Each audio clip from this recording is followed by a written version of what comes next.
ಏನಮ್ಮ ಏನು ಗುರು? 2,000 ರೂಪಾಯಿ ಕೊಟ್ಟವರಲ್ಲ ಸರ್, 2,000 ರೂಪಾಯಿ ಕೊಟ್ಟವರಲ್ಲ ಸರ್, ಋಣ ಸರ್, ಹಾಕ್ಬಿಡ್ತೀವಿ ಸರ್. ನೀ ಸರಿ ಇಲ್ಲಮ್ಮ ನೀನು. ಅವ್ನು ಯಾರು ಟೋಪಿ ತೆಗಿರಿ ಅದು ಏನ್ರಿ ರೀ. ಬೇಸಿಕಲಿ ನಾನು ಯಾರಿಂದನೂ ಇನ್ಸ್ಪೈರ್ ಪಡೆಯುವಂಥವ್ನಲ್ಲ. ಪ್ರೆಷರ್ಗಿನ್ನ ಪ್ಲೆಜರ್ ಅನ್ನಿಸ್ತಾ ಇದೆ ನನಗೆ. ವಿಜಯ್ ಅವರು CM ಆಗೋದಕ್ಕೆ ಅವರು ತೆಗೆದುಕೊಂಡಂತ ಸಮಯ ಬಹುಶಃ 2 ವರ್ಷದಿಂದ. ಬಟ್ ಉಪೇಂದ್ರ CM ಆಗಬೇಕಾ? ಉಪೇಂದ್ರ CM ಆಗಬೇಕು ಅಂತಂದ್ರೆ ಉಪೇಂದ್ರ ಏನು ಮಾಡಬೇಕು? ರಾಜಕೀಯ ಮಾಡಬೇಕು. ಸೊ ಆ ಬದಲಾವಣೆಯನ್ನು ಮಾಡೋದಕ್ಕೆ ಉಪೇಂದ್ರ ಅವರು ಫೀಲ್ಡಿಗೆ ಇಳಿದಿದ್ದಾರಾ ಅಥವಾ ಎಲ್ಲೋ ಒಂದು ಕಡೆ ಲೈವ್ನಲ್ಲಿ ಕೂತು ಮಾತನಾಡೋದ್ರಿಂದ ಬದಲಾವಣೆ ಆಗುತ್ತಾ? ಫಸ್ಟ್ ಆಫ್ ಆಲ್ ಒಂದು ನನಗೆ ಈಗ ನನಗೆ ಕನ್ಫ್ಯೂಸ್ ಆಗಿರೋದು, ಇದುವರೆಗೂ ನಾನು ಕನ್ಫ್ಯೂಸ್ ಮಾಡ್ತಿದ್ದೆ ಅಂತ ಇದ್ರು. बहुत तेज हो रहा है, बहुत खराब शुरू करते हैं बिना किसी बकचोदी. ನಾನು ಇವಾಗ ಜನಗಳಲ್ಲಿ ಕೇಳಕ್ಕೆ ಇಷ್ಟಪಡ್ತೀನಿ, ಆ ಬದಲಾವಣೆ ಬಗ್ಗೆನೇ ಮಾತಾಡೋಣ, ಓಕೆನಾ? ಸಾಕಷ್ಟು ಬದಲಾವಣೆಗಳಿದೆ. ಏನಂದರೆ ಪಕ್ಷ ಬದಲಾವಣೆ, ಒಬ್ಬ ವ್ಯಕ್ತಿಯ ಬದಲಾವಣೆ, ಆಮೇಲೆ ಸಿಸ್ಟಮ್ ಬದಲಾವಣೆ ಅಥವಾ ನನ್ನ ಬದಲಾವಣೆ. ಬದಲಾವಣೆ ಅಂತೀವಿ. ಪಾರ್ಟಿಗಳನ್ನ ಬದಲಾವಣೆ ಮಾಡ್ತಾ ಇದ್ದೀವಿ, ಅವ್ರನ್ನ ಬೈತಿ ಇವ್ರು ಕರ್ಕೊಂಬರ್ತೀವಿ. ಈ 5 ವರ್ಷ ನೋಡ್ತೀವಿ ಅವರೇ ಬೆಟ್ರಪ್ಪ ಇವ್ರಿಗಿಂತ, ಅಯ್ಯೋ ಸಾಕು ಅವ್ರು ಬರಲಿ, ಮತ್ತೆ ಅವ್ರನ್ನ ಕರ್ಕೊಂಬರ್ತೀವಿ. ಕೊನೆಗೆ ಇವ್ರಿಬ್ಬರು ನೋಡ್ಬಿಟ್ಟು ಇಲ್ಲ 3ನೇವ್ರನ್ನ ಕರ್ಕೊಂಬರೋಣ ಅಂತ ಅವನ್ನ ಕರ್ಕೊಂಬರ್ತೀವಿ. But what you are doing is the same thing. ಅದೇನ್ ಮಾತಂತ ಹೇಳಿದ್ರಿ ಸರ್ ನೀವು? Really hats off sir, hats off. ಈಗ ನೀವು ಹಾಕ್ತೀರಾ ಬುದ್ಧಿವಂತರಿಗೆ ಮಾತ್ರ ಅಂತ, ಹಾಗಾದ್ರೆ ಎಲ್ಲರೂ ಬುದ್ಧಿವಂತರಿದಾರಾ ನಮ್ಮ ಈ ಸಮಾಜದಲ್ಲಿ? ಅದನ್ನ ಎ ಪಿಕ್ಚರ್ ಪ್ರೂವ್ ಮಾಡ್ಬಿಟ್ಟಿದ್ದಾರೆ. ಅದನ್ನ ಎ ಪಿಕ್ಚರ್ ತರನೇ ಇದೆ ನಿಮ್ಮ ಮಾತುಗಳು ಅಂತ ನನ್ನ ಅನಿಸಿಕೆ. ಜನಸಾಮಾನ್ಯರಿಗೆ ಮುಡಿಸುವಂತ ಕೆಲಸ ಹೇಗ್ ಮಾಡ್ತೀರಿ ಅಂತ. ಜನ ಆ ಪಿಕ್ಚರ್ ನೋಡಿ ಸೂಪರ್ ಹಿಟ್ ಮಾಡಿದ್ರಲ್ವಾ, ಜನ ದಡ್ರ ಸರ್. ಅದು ಬಿಸ್ನೆಸ್ ಸರ್, ಬಟ್ ರಾಜಕಾರಣದಲ್ಲಿ ಯಾವ ರೀತಿ ಮಾಡ್ತೀರಾ ಸರ್? ಓಕೆ ಇದು ಬಿಸ್ನೆಸ್ ಆಗೋಗ್ಬಿಟ್ಟಿದೆ ನೀವು ಹೇಳ್ತಿರೋ ಪ್ರಕಾರ. ನೀನು ನನಗೆ ಹೊಡಿತ್ಯಾ, ಕಾಲ ಚಾಡ್ಸೋದಿತ್ಯಾ? ಏನ್ ಹೇಳಿ ಪ್ರಚಾರಕ್ಕೆ ಸ್ಟಾರ್ಗಳು ಕರ್ಕೊಂಡು ಹೋಗೋದು, ಸ್ಟಾರ್ಗಳಿಗೆ ದುಡ್ಡು ಕೊಡೋದು, ಇದೇನು ಬಿಸ್ನೆಸ್ಸಾ? ಇದೇನು ಸಮಾಜ ಸೇವೆನಾ? ಕ್ಲಾಪ್ಸ್ ಹೊಡ್ರಿ, ಸುಮ್ಮನೆ ಕೂತಿರಲ್ಲ. ಇದನ್ನ ಬದಲಾವಣೆ ಮಾಡ್ಲಿಕ್ಕೆ ನನಗೆ ಓಟ್ ಹಾಕಿ ಅಂತ ಹೇಳಿ ವಿಜಯ್ ಅವರು ಪ್ರಚಾರ ಮಾಡಿದ್ರು, ಜನ ಓಟ್ ಹಾಕಿದ್ರು. ಬಟ್ ಈಗ ವಿಜಯ್ ಅವರು ಮತ್ತೆ ಸರ್ಕಾರ ರಚನೆ ಮಾಡ್ಲಿಕ್ಕೆ ಅದೇ ಪಕ್ಷಗಳ ಹತ್ರ ಹೋಗ್ತಿದ್ದಾರೆ. ಕಾಂಗ್ರೆಸ್ ಸಪೋರ್ಟ್ ಬೇಕು, IUML ಸಪೋರ್ಟ್ ಬೇಕು, ಲೆಫ್ಟ್ ಪಾರ್ಟಿ ಸಪೋರ್ಟ್ ಬೇಕು. ಸೊ ಅಲ್ಟಿಮೇಟ್ಲಿ ಮತ್ತೆ ಅಲ್ಲಿಗೆ ಬಂದು ನಿಂತು ಬಿಡುತ್ತಲ್ಲ. ಹೇಳಿ, ಒಂದು ನಿಮಿಷ ಹೇಳ್ತೀನಿ. ಇದೊಂದು ಪಾಠ ಅಲ್ವಾ? ನೆಕ್ಸ್ಟ್ ಜನ ಯಾರನ್ನಾರ ತರಬೇಕು ಅಂದರೆ ಫುಲ್ ಮೆಜಾರಿಟಿ ಕೊಡ್ತಾರೆ.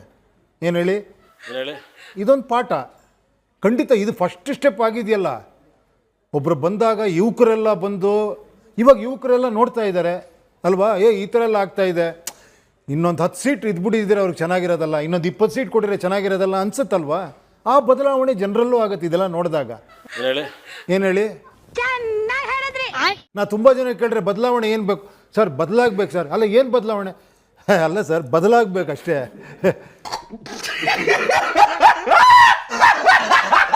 ಏನಮ್ಮ ಏನು ಗುರು? ನೀ ಸರಿ ಇಲ್ಲಮ್ಮ ನೀನು. ಅವ್ನು ಯಾರು ಟೋಪಿ ತೆಗಿರಿ ಅದು ಏನ್ರಿ ರೀ. ಇದು ಇನ್ನೂ ಜಾಸ್ತಿ ವ್ಯೂ ಆಗುತ್ತೆ. ಕರೆಕ್ಟಾ? ನಿಜ. ನಾನು ಹುಚ್ಚುಚ್ಚ ಕುಣಿದ್ರೆ ಇಲ್ಲಿ ಇನ್ನೂ ಜಾಸ್ತಿ ವ್ಯೂ ಆಗುತ್ತೆ. ನಿಜ. ಅದು ಮಾಡ್ಬೇಕಾ ನಾನು? What a vision. ಅದು ಮಾಡ್ಬೇಕಾ ನಾನು? What a thought. ಏನು ಹೇಳಿ, ಮಾಡ್ಬೇಕಾ? ನೋಡಿ, ಬೇಡ ಬೇಡ ಅಂತಾರೆ. ನಿಮಗೆ ಜಸ್ಟ್ ಬೇರೆ ಬದಲಾವಣೆ ಆಗಬೇಕು ಅಂದರೆ ವೆಯ್ಟ್ ಮಾಡಿ, ಒಬ್ಬ ನಾಯಕ ಬರ್ತಾನೆ, ನಿಮ್ಮ ಬಾಳೆಲ್ಲವನ್ನೂ ಚೇಂಜ್ ಮಾಡ್ತಾನೆ. ಒಬ್ಬ ನಾಯಕ ಬರ್ತಾನೆ, ಕಾಯ್ತಾ ಇರಿ, ಕಾಯ್ತಾ ಇರಿ.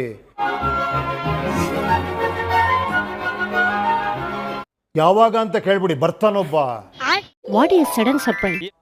ಸಂತೋಷ ಆಗ್ತಿದ್ಯಾ ನಿಮಗೆ? ಒಬ್ಬ ಬರ್ತಾನೆ, ಎಷ್ಟು ಖುಷಿ ಆಗುತ್ತೆ ನೋಡಿ. ಆರಾಮಾಗಿ ಕೂತ್ಕೊಳ್ಳ, ಬರಲಿ ಒಬ್ಬ, ಯಾರೋ ಒಬ್ಬ ಬರ್ತಾನ ನಾಯಕ, ಬರ್ಲಿ ಬರ್ಲಿ, ಆಹಾ ಬರ್ಲಿ ಬರ್ಲಿ, ಆಹಾ. ಬಹುಶಃ ಎಲ್ಲೋ ಒಂದು ಕಡೆ ಕರ್ನಾಟಕದಲ್ಲಿ ಉಪೇಂದ್ರ ಅವ್ರು ರಾಜಕೀಯ ಮಾಡೋದು ತುಂಬ ಕಷ್ಟ ಅನ್ಸುತ್ತೆ. ನಿಮ್ಮ ಮಾತುಗಳು ನಂಗೆ ಸ್ಪಷ್ಟವಾಗಿ ಅರ್ಥ ಆಗ್ತಾ ಇದೆ. ಎಲ್ಲೋ ಒಂದು ಕಡೆ ಇವ್ರ ಮಧ್ಯದಲ್ಲಿ ನಾನು ಎಲ್ಲಿ ಕೊಚ್ಚೋಗ್ಬಿಡ್ತೀನೋ, ಒಂಥರ ಪ್ರಜಾಕೀಯದಲ್ಲಿ ಎಲ್ಲಿ ಜೋಕರ್ ಆಗ್ಬಿಡ್ತೀನಿ, ನಾನು ಒಂದು ಭಯ ನಿಮ್ಮಲ್ಲಿ ಕಾಡ್ತಾ ಇದೆ ಅಂತ ನನಗೆ ಸ್ಪಷ್ಟವಾಗಿ ಅರ್ಥ ಆಗ್ತಾ ಇದೆ ಸರ್. ಓ ಬಿಡಿ, ಕ್ಲಾರಿಟಿ ಬಂದಿದೆ ತಾನೆ ಅಟ್ಲೀಸ್ಟ್. ಅದು ಡೌಟಲ್ಲಿ ಪಟ್ಕೊಂಬೇಡಿ. ಖಂಡಿತ ಖಂಡಿತ. ಇನ್ನೇನ್ ಮಾಡ್ಬೇಕು ಹೇಳಿ, ಅಟ್ಲೀಸ್ಟ್ ಅದಾರ ಹೇಳಿ.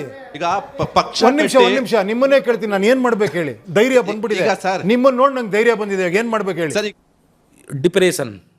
ಈಗ ಪಕ್ಷ ಕಟ್ಟಿದ್ದೀರಾ, ಪಕ್ಷ ನಮ್ಮ ಚಿಕ್ಕಬಳ್ಳಾಪುರದಲ್ಲ ಪೆರೇಸಂದ್ರಲ್ಲಿ ಪ್ರಜಾಕೀಯ ಅಂದ್ರೆ ಏನಂತ ಕೇಳ್ತಾರೆ. ಬೆಂಗಳೂರಲ್ಲಿ ಓದಿರೋರ್ಗೆ ಗೊತ್ತು, ಹಳ್ಳಿ ಕಡೆ ಹೋಗ್ಬಿಟ್ಟು ಪ್ರಜಾಕೀಯ ಅಂದ್ರೆ ಯಾರು ಅಂತ ಕೇಳ್ತಾರೆ. ಖತಮ್. ಒಂದ್ ಸ್ವಲ್ಪ ಕರುಣೆ ಇರ್ಲಿ. ಇದೆ ಇದೆ ಇದೆ. ಕೈ ಮುಗಿದು ಬೇಡ್ತೀನಿ, ಕರುಣೆ ಇರ್ಲಿ, ಪ್ರೀತಿ ಇದೆ, ಈ ತರ ಪ್ರೀತಿ ಇದೆ ಅಲ್ವಾ? ನಾನು ಬೈಕೊಂಡು ಕೂತ್ಕೊಂಡ್ರೆ ಸರ್ ಏನು ಸರ್ ಬರೀ ಬೈಕೊಂಡು ಕೂತೀರಾ? ಬೈಲಿಲ್ಲ ನಾನು ಸರ್ ಬೈಯೋದೇ ಇಲ್ಲಲ್ಲ ಸರ್, ನೀವೇನು ಏನಕ್ಕೆ ಬೈಬೇಕು? ನನಗೆ ಅರ್ಥನೇ ಆಗ್ತಿಲ್ಲ. ಈಗ ಬಂದಿರೋನ್ನ ಬೈದ್ರೆ ಧೈರ್ಯ ಅಂತನಾ? ಬೈಬೇಕಾ ನಾನು? ಅಯ್ಯೋ ಈ ನರ್ಕ ನೋಡಕ್ ಆಗ್ತಿಲ್ಲ. ಇವ್ರು ಯಾರೋ ಎಲೆಕ್ಷನ್ ನಿಂತಿರೋ, ಇವ್ರು ಏನ್ರಿ ಮಾಡಿದ್ದಾರೆ, ಇವ್ರು ಏನು ಮಾಡಿದಾರೆ ಅಂತ ನಾನು ಓಟ್ ಹಾಕ್ಲಿ ಅಂತ ಏನು ಮಾಡಬೇಕಮ್ಮ? ಅಲ್ಲ ಅವ್ರು ಬಂದು ಒಂದು ವರ್ಷ ಎಲ್ಲ ಓಡಾಡಿ ಎಲ್ಲ ಸಮಾಜ ಸೇವೆ ಮಾಡಿ ಎಲ್ಲ ಒಂದು ಹೆಸರು ಮಾಡ್ಬೇಕ್ರಿ, ಆಮೇಲೆ ನಮ್ಮ ನಂಬಿಕೆ ಬರುತ್ತೆ, ಓಟ್ ಹಾಕ್ತೀವಿ. ಇದೇನಿದು ಬಿಸ್ನೆಸ್? ಏನಿದು? ನೋವಿದೆ, ಆಕ್ರೋಶ ಇದೆ. ಅಂದರೆ ನೀವು ಬಂದೆಲ್ಲ ಖರ್ಚು ಮಾಡಿ ಒಂದಷ್ಟೆಲ್ಲ ಮಾಡಿ ಅಂಥವ್ರಿಗೆ ಮಾತ್ರ ಇಲ್ಲ. ಅವಾಗ ಯಾರು ಬರ್ತಾರಮ್ಮ? ನಾರ್ಮಲ್ ಯಾರ ವ್ಯಕ್ತಿಗಳು ಬರೋಕ್ಕೆ ಸಾಧ್ಯನಾ ಈ ಜಾಗಕ್ಕೆ? ದುಡ್ಡಿರೋರು ಬರ್ತಾರೆ, ಒಂದಷ್ಟು ಖರ್ಚು ಮಾಡ್ತಾರೆ, ಒಂದಷ್ಟು ಇದು ಮಾಡ್ತಾರೆ. ಓ ಏನಪ್ಪ ಅವ್ರು ದಾನ ವೀರ ಶೂರ ಕರ್ಣ ಬಂದಿದ್ದಾರೆ, ಎಂತ ಈಗಲೇ ಇಷ್ಟು ಹೆಲ್ಪ್ ಮಾಡ್ತಾರೆ, ನಾಳೆ ಏನೇನು ಮಾಡ್ಬಿಡ್ಬೋದು ಅವರು ಅಂತ. ಈ ನಿನ್ ಚುರುಕ್ ಬುದ್ಧಿನೇ ನನಗಿಷ್ಟ ಆಗೋದು. ಬುದ್ಧಿವಂತರಿ ಅವನು, ಎಲ್ಲ ಮಾಡ್ತಾನವನು ಅಂತ. ಈ ಲೆವೆಲಿಗೆ ಡೌಟ್ ಪಡೋರು ಇರಬೇಕಾದ್ರೆ ಇನ್ನು ಯಾವ ಲೆವೆಲಿಗೆ ಬದಲಾವಣೆ ತರಕ್ಕೆ ಸಾಧ್ಯ? ತಲೆ ಗುಳ ಬಿಟ್ಬಿಟ್ಟಿದ್ದೀರಲ್ಲ, ಇವ್ನ್ಯಾರು ಅಂತ ಊರು ಸಿಕ್ಕಗಟ್ಟ ತಲೆ ಕೆಡ್ಸ್ಕೊತಾರೆ. ನನಗಿದ್ರ ಒಂಥರ ಸಂತೋಷ. ಉಪೇಂದ್ರ ಅವರೇ, ನೀವು ಪ್ರಜಾಪ್ರಭುತ್ವ ವ್ಯವಸ್ಥೆಯ ವಿರೋಧಿ, ನೀವು ಪ್ರಜಾಪ್ರಭುತ್ವದ ವಿರೋಧಿ. ಯಾಕೆ ಅಂದ್ರೆ ಪ್ರಜಾಪ್ರಭುತ್ವನ ಅರ್ಥನೇ ಮಾಡ್ಕೊಂಡಿಲ್ಲ. ಪ್ರಜಾಪ್ರಭುತ್ವ ಅಂದ್ರೆ ಏನು ಇಡೀ ಜಗತ್ತು ಅಳವಡಿಸ್ಕೊಂಡಿರೋದು, ಮನುಷ್ಯ ಅಳವಡಿಸ್ಕೊಂಡಿರೋದು. ಏನಪ್ಪಾ ಅಂದ್ರೆ 9 to 5 ಮೈಕ್ ಕೊಟ್ಬಿಡಿ ಕರೆಕ್ಟಾಗಿ, ಮೈಕ್ ಕೊಟ್ಬಿಡಿ ಕರೆಕ್ಟಾಗಿ. ಡಿಪ್ರೆಷನ್ 9 to 5 ಜಾಬ್ ಮಾಡ್ತೀನಿ ನಾನು. ಬೆಳಗ್ಗೆ ಎದ್ದು ನಾನು ಕೆಲಸಕ್ಕೆ ಹೋಗ್ಬೇಕು, ಅದಕ್ಕಾಗಿ ನನ್ನ ಹತ್ರ ಮನೆ ಕೆಲಸಗಳನ್ನ ಮಾಡೋದಕ್ಕೆ ನನಗೆ ಸಮಯ ಇಲ್ಲ ಅನ್ನೋ ಕಾರಣಕ್ಕಾಗಿ ನಾನು ದುಡ್ಡು ಕೊಟ್ಟು ಒಬ್ಬ ಸಂಬಳಕ್ಕೆ ಇಟ್ಕೊಂಡಿದ್ದೀನಿ. ಅವ್ರು ನನ್ನ ಎಲ್ಲ ಕೆಲಸಗಳನ್ನ ಮಾಡ್ಕೊಡ್ತಾರೆ. ಅದೇ ರೀತಿ ಪ್ರಜಾಪ್ರಭುತ್ವ ವ್ಯವಸ್ಥೆಯಲ್ಲಿ 5 ವರ್ಷಕ್ಕೆ ನನಗೆ ಕೆಲಸ ಮಾಡೋದಕ್ಕಾಗಿ ಒಬ್ಬ ವ್ಯಕ್ತಿಯನ್ನು ಆರಿಸಿ ಕಳಿಸ್ತೀನಿ ನಾನು. ಅದು ಪ್ರಭುತ್ವ ವ್ಯವಸ್ಥೆ. ನೀವು ಯಾವಾಗಲೂ ಹೇಳ್ತಾ ಬರೋದೇನಂತ ಜನನೇ ಇಂಟ್ರೆಸ್ಟ್ ತಗೊಂಡು ಕೆಲಸ ಮಾಡಬೇಕು ಅಂತ. ನಾನು ದಿನ ಬೆಳಗ್ಗೆ ಎದ್ದುಬಿಟ್ಟು ನನ್ನ ಮನೆ ರಸ್ತೆಗೆ ಟಾರ್ ಇದೆಯಾ, ಲೈಟ್ ಇದೆಯಾ, ಮತ್ತೊಂದು ನೋಡೋದಕ್ಕೆ ನನಗೆ ಸಮಯ ಇಲ್ಲ. ಅದಕ್ಕೆ ನಾನು ಪ್ರಜಾಪ್ರಭುತ್ವ ವ್ಯವಸ್ಥೆಯಲ್ಲಿ ಒಬ್ಬರನ್ನ ಆಯ್ಕೆ ಮಾಡಿ ನಾನು ಕಳಿಸ್ತೀನಿ. ನೀವೇನ್ ಮಾಡಬೇಕು, ನಾನೇನ್ ಮಾಡಬೇಕು ಅಂತ ನೀವು ಕೇಳಿದ್ರಲ್ಲ. ಎಲ್ಲರೂ 10 ಸೆಕೆಂಡ್ ಮೌನಾಚರಣೆ ಮಾಡೋಣ. ಶಾಸನ ಸಭೆಗೆ ಜನರಿಂದ ಆಯ್ಕೆ ಆಗೋಗಿ ನಿಮ್ಗೆ ಬಹಳ ಒಳ್ಳೆ ಆಲೋಚನೆ ಇದೆ. ನಾವೆಲ್ಲರೂ ಅದನ್ನೇ ಹೇಳ್ತಾರೆ, ಯಾರಿಗೂ ನಿಮ್ಗೆ ಕಮ್ಯುನಿಕೇಟ್ ಮಾಡಕ್ ಆಗ್ತಿಲ್ಲ. ಬಹಳ ಒಳ್ಳೆ ಆಲೋಚನೆಗಳನ್ನ ಇಟ್ಕೊಂಡಿದ್ದೀರಿ. ನೀವು ಹೇಳಿದ್ರಲ್ಲ ಯಾವುದೋ ರೋಡು ಮೋರಿ ಇದಾಗಿದೆ ಅಂತಲ್ಲ, ಅದನ್ನ ಏನ್ ಮಾಡಬೇಕು ಅಂತ ನಿಮಗೆ ಗೊತ್ತು. ಜನರಿಂದ ಆಯ್ಕೆಯಾಗಿ ಹೋಗಿ ಶಾಸನ ಸಭೆಯಲ್ಲಿ ಕೂತ್ಕೊಂಡು ಶಾಸಕರಾಗಿ ಶಾಸನಗಳನ್ನ ರಚನೆ ಮಾಡಿ. ನಿಮ್ಗೆ ಆ ಶಕ್ತಿ ಇದೆ. ಇಲ್ಲ ಸರ್, ಖಂಡಿತ ನೀನು ನನಗೆ ಹೊಡಿತ್ಯಾ, ಕಾಲ ಚಾಡ್ಸೋದಿತ್ಯಾ? ಅಲ್ಲಲ್ಲ, ಖಂಡಿತ ಕೇಳಿ. ಅದಕ್ಕೆ ಹೋಗೋ ದಾರಿ ಏನಾರು ನಾನು ಈ ಕಡೆ ಹೋಗ್ಬಿಟ್ಟೆ ಅನ್ಕೊಳ್ಳಿ, ಏನ್ ಹೇಳಿ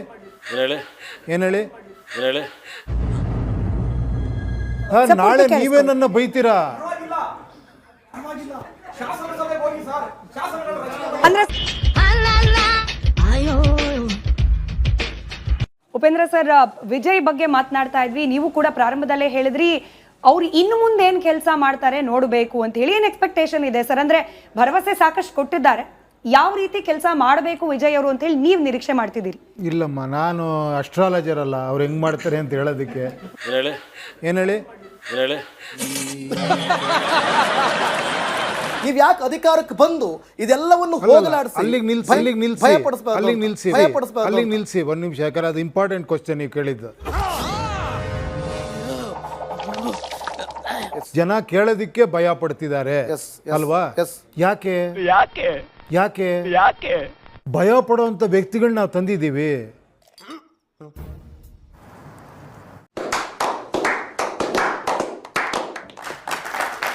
ನಾನು 2 ಲಕ್ಷ ರೂಪಾಯಿ ಸಂಬಳಕ್ಕೆ ಕೆಲಸ ಮಾಡೋ ಒಬ್ಬ ನಾರ್ಮಲ್ ವ್ಯಕ್ತಿ ಅಂತಂದ್ರೆ ನಾನು ಕೇಳ್ತಿದ್ದೆ ಧೈರ್ಯವಾಗಿ. ನಾನು ತಂದಿರೋದು ಕೋಟ್ಯಾಧೀಶ್ವರ. ಅರ್ಥ ಆಯ್ತು ಅನ್ಸುತ್ತೆ.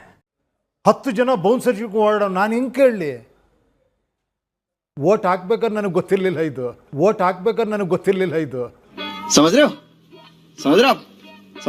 ಸರ್, ಮೊದಲು ನಿಮ್ಮ ಮುಖ್ಯಮಂತ್ರಿ ಅಭ್ಯರ್ಥಿ ಯಾರು ಅಂತ ಘೋಷಿಸಿ ನಂತರ ಏನಾಗುತ್ತೆ ಅಂತ ನೋಡೋಣ. ನೇರವಾಗಿ ಪ್ರಶ್ನೆ ಕೇಳಿದಾರೆ. ಇವನ್ಕ ದುಡ್ಡು ಕೊಡೋ ನನ್ನ ಮಕ್ಕಳವ್ರೆ. ಏನು ಯಾವ ಲೆವೆಲ್ಗೆ ಏನು ಕ್ಲಾರಿಟಿ ಇದೆ ಅವ್ರಿಗೆ? ನಾವು ಏನೇನೋ ಮಾತಾಡಿ ಅವ್ರು ಡೈರೆಕ್ಟಾಗಿ ಹೇಳ್ಬಿಟ್ರೆ ಯಾರು ಮುಖ್ಯಮಂತ್ರಿ ಹೇಳ್ರಿ ಫಸ್ಟು ಅಂತ. ಖತಮ್, ಬಾಯ್ ಬಾಯ್, ಟಾಟಾ, ಗುಡ್ ಬಾಯ್, ಗಯಾ. ಸಾಂಬಾರ ಆಪೇನಗೆ ಅವ್ರಿಗೊಂದು ಕ್ಲಾರಿಟಿ ಕೊಡಿ. ಫಸ್ಟ್ ಅವ್ರು ಹೆಂಗೆ ಓಟ್ ಹಾಕ್ತಿರಂತ ಅವ್ರಿಗೆ ಕ್ವಶನ್ ಮಾಡಿ. ಸಿಕ್ಕಾಪಟ್ಟೆ ಕ್ಲಾರಿಟಿ ಇದೆ ನಮ್ಮ ಜನರಲ್ಲಿ. ರೈಟ್. ಯಾರ್ರಿ ಮುಖ್ಯಮಂತ್ರಿ? ನೀನು ನನಗೆ ಹೊಡಿತ್ಯಾ? ಕಾಲ ಜಾಡ್ಸೋದಿತ್ಯಾ? ಈ ದೇಶಕ್ಕೆ ನಿಮ್ಮಿಂದ ಒಂದು ಸಣ್ಣ ಸಹಾಯ, ಸ್ಮಾಲ್ ಹೆಲ್ಪ್, ನೋ ಚಾನ್ಸ್. ಅಷ್ಟೇ.